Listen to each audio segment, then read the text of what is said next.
করার জন্য সর্বপ্রথম নিষেধাজ্ঞা জারি করেছে, ফতোয়া দিয়েছিল আপনার ইবনে তাইমিয়া। কে দিয়েছিল?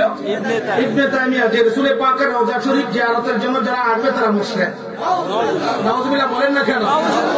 আর ইবনে তাইমিয়ার ফতোয়াটাকে রাষ্ট্রীয়ভাবে মর্যাদা দিয়েছে আব্দুল ওয়াহাব নজিরভুত মুহাম্মদ।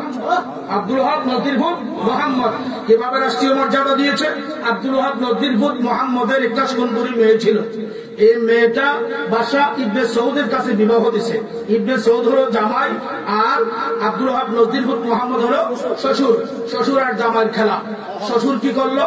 জামাইকে বলে দিল তোমার সিয়াসত, রাষ্ট্রীয় ক্ষমতা তুমি নিয়ে যাও, ধর্মীয় ক্ষমতা আমাকে দিয়ে দাও। তখন শ্বশুর রাজি হয়ে জামাইয়ের কাছে, শ্বশুরের কথায় রাজি হয়ে জামাই সিয়াসত রাষ্ট্রীয় ক্ষমতা নিল হাতে আর ধর্মীয় ক্ষমতা দিয়ে দিল আব্দুল ওয়াহাব নজিরভুত মুহাম্মদের কাছে। তখন সে মোল্লারা দিয়া ওই ইবনে তাইমিয়ার জাওয়াহিরি, ইবনে তাইমিয়ার ইবনে হাজমের এর আগের খবর, ইবনে হাজম, জাওয়াহিরি, ইবনে তাইমিয়া তাদের যতগুলো কুফরি আকীদা আছে নবীজির বিরুদ্ধে, ওই আকীদাগুলো অ্যাকসেপ্ট করাইলো, একটা কিতাব লেখাইলো। ওই কিতাবের নাম দিল কিতাবুত তাওহীদ, যেখানে 70টা কুফরি। নাউযুবিল্লাহ বলেন না কেন? 70টা কুফরি। কতটা কুফরি? ওই কুফরি মূলক বক্তব্য লেখাইয়া এই কিতাবটা বাদশা ইবনে সৌদের মাধ্যমে বিনা টাকায় সৌদ থেকে শুরু করে সারা বিশ্বে এটাকে প্রকাশ করাইলো। যে দেশে গেছে এই দেশের ভাষায় এই কিতাবটাকে অনুবাদ করা হয়েছে। যেমন নাকি আপনার এই কিতাবেরই অনুবাদ হলো তাকবিয়াতুল ঈমান, যেখানে 72টা কুফরি আছে।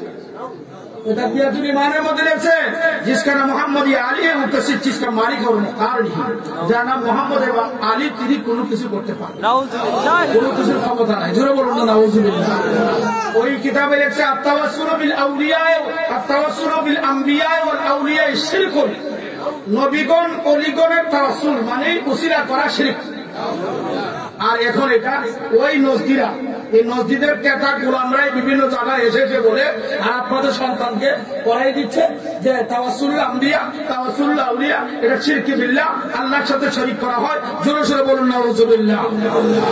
দেখুন, যারা মাধ্যম মানে না এরা ঈমান নাই, যারা মাধ্যম মানে না তার জন্মের খবর নাই, তার জন্মে ভেজাল আছে।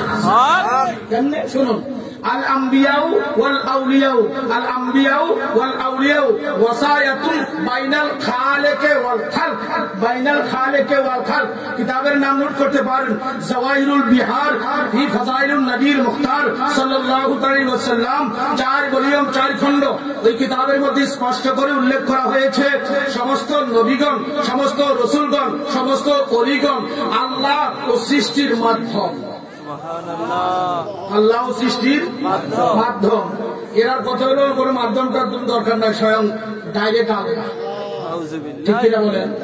তো ডাইরেক্ট যদি তুই আল্লাহ মানুষ আর আল্লাহ থেকে সবকিছু পাস, তো আল্লাহ জমিনে ছায়া দেবে।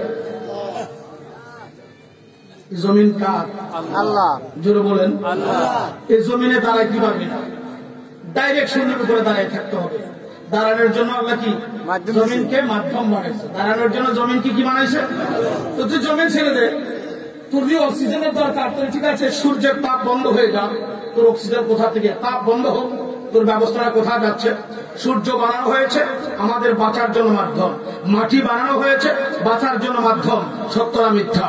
পানি বানানো হয়েছে বাঁচার জন্য মাধ্যম, আগুন, পানি, মাটি, বাতাস, অক্সিজেন নাই, বাতাস নাই, আপনার অবস্থা ভয়ঙ্কর।